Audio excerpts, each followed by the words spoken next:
Yeah, you can edit them. Put them, mash them together. I'll even edit this part out. Blah, blah, blah, blah, blah, blah. So, I went over to the right as far as I could go, and people started honking their horns at me.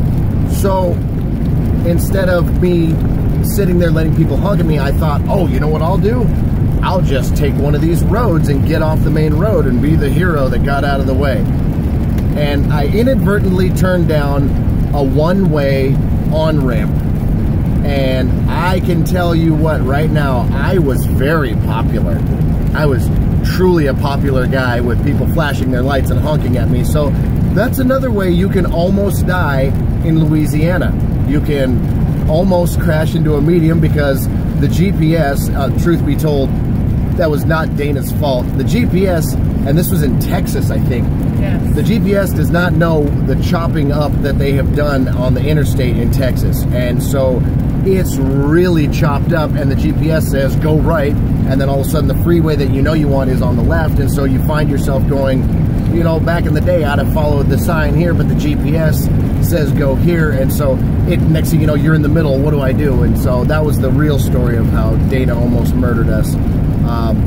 The one that I did was nobody's fault but my own. I didn't see that there was a giant glaring one-way sign. I just turned down it thinking I was getting out of the way of the ambulance, and so what I did was very intelligent. I started flashing people back until they stopped, and I pulled a U-turn in the middle of the one-way road and went back the other way.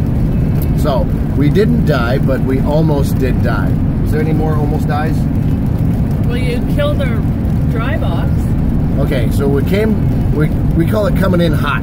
I was going around a corner a little bit fast. How Quinlan drives. Yeah, how our 17-year-old drives. And I was looking at the road, not the GPS, so at least I gave myself credit for that. Well, I was looking at the wrong road, and what I was on was, the road I was on turned sharper to the right to go onto our freeway, and the freeway I was looking at, this is in Dallas, the freeway I was looking at was the one that went south, and I needed to, went west, and I needed to be going east.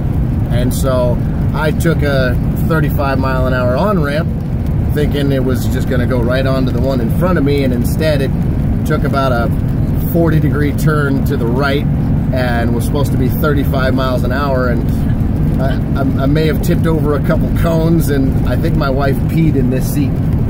It's possible, I don't know. So I guess word to the wise, GPS is not always right. Slow down and blame your wife for everything. Those are the rules I live by.